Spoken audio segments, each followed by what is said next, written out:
السلام علیکم ورحمۃ اللہ وبرکاتہ۔ سامعین کرام، آج کا ہمارا سبق ہے آیت نمبر 47 اور 48 سورۃ البقرہ۔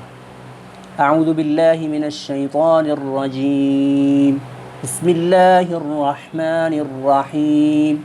یا بنی اسرائیل اذکروا، یاد رکھیے یہ جو لفظ ہیں دونوں بنی اسرائیل، بنی اس میں سبب مد ہے، اس میں حرف مد ہے، اور لفظ اسرائیل اس میں ہے سبب مد۔ تو حرف مد کیا ہے؟ یا ساکن اور اس سے پہلے زیر ہے۔ حروف مدہ 3 ہے، الف خالی اور اس سے ماقبل زبر ہو، یا ساکن اور اس سے پہلے کسرہ ہو زیر ہو، واو ساکن اور اس سے پہلے ضمہ یا پیش ہو، ٹھیک ہے؟ تو اسے کہتے ہیں حرف مدہ۔ اب سبب مدہ کیا ہے؟ حمزہ اور تشدید یا سکون، یہ ہے سبب مد۔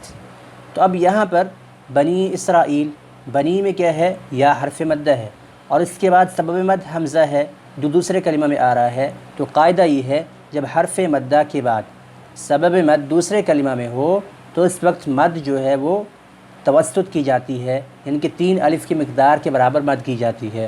بنی اسرائیل، بنی، یہ ہے 3 حرف میں 3 الف کی مد، ٹھیک ہے؟ اس کے بعد ہے مد متصل۔ متصل کہتے ہیں کہ حرف مدہ کے بعد سبب مدہ اسی کلمہ میں ہو۔ منفصل کہتے ہیں کہ حرف مدہ کے بعد سبب مدہ دوسرے کلمہ میں ہو، جیسا کہ یہاں پر ہے۔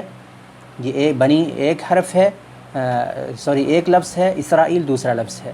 تو پہلے لفظ میں حرف مدہ ہے اور دوسرے لفظ میں سبب مدہ ہے، اور یہ 2 الفاظ ہیں، اس لیے اسے کہتے ہیں منفصل۔ انفصال کا مطلب ہوتا ہے جدا جدا ہونا، تو یہ ہے مد منفصل۔ اسرائیل، یہ ہے متصل، یہاں پر حرف مدہ اور سبب مدہ جو کہ حمزہ ہے وہ ایک ہی کلمہ میں ہے، تو یہ ہے مد متصل۔ یہاں اس کی مقدار بھی توسط ہے، یعنی کہ 3 الف کے برابر۔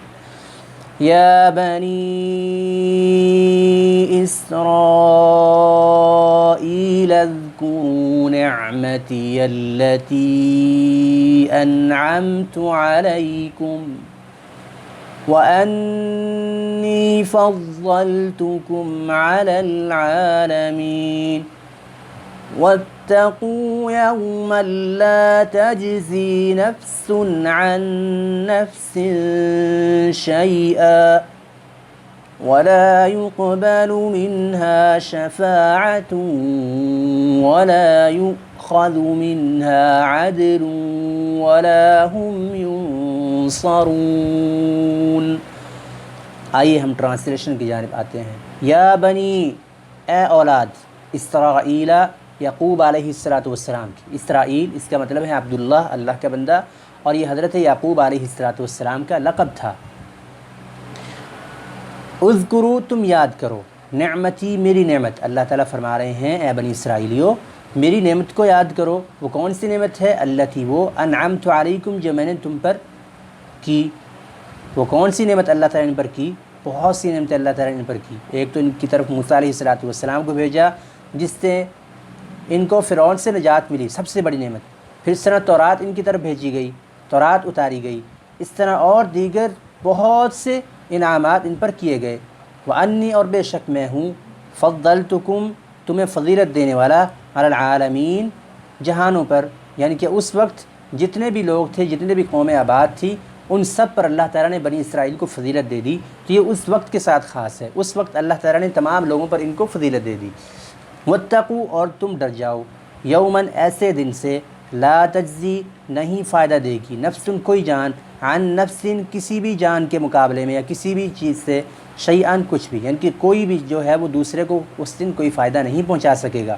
ولا یقبل، اور نہیں قبول کیا جائے گا، ولا یقبل، اور نہ ہی اس سے قبول کیا جائے گا، منہا شفاعت، یعنی کہ اس سے کسی قسم کی سفارش بھی قبول نہیں کی جا سکتی، شفاعت قبول نہیں کی جا سکتی۔ ولا یؤخذ منہا، اور نہ ہی کسی جان سے جو ہے وہ لیا جا سکتا ہے، عدل، کوئی بدلہ، یعنی کہ اگر کوئی شخص کہے کہ میں اتنا فدیہ دے کر عذاب سے چھوٹ جان بچا لوں، مجھے جہنم میں داخل نہ کیا جائے، میں چھوٹ جاؤں، میری جان بچ جائے، ایسا نہیں ہو سکتا۔ ولا ہم اور نہ ہی وہ ہوں گے ینصرون اس دن مدد کیے جانے والے۔ اس لیے تم اپنے اعمال کو درست کرو، اپنے اعمال اچھے کر لو، اس دن جو ہیں بد اعمال کے مقابلے میں نہ تم فدیہ دے سکتے ہو اور نہ ہی کسی کی شفاعت یا سفارش تمہیں کام دے گی۔ تو آج کا ہمارا یہ سبق ہے۔ السلام علیکم ورحمۃ اللہ وبرکاتہ۔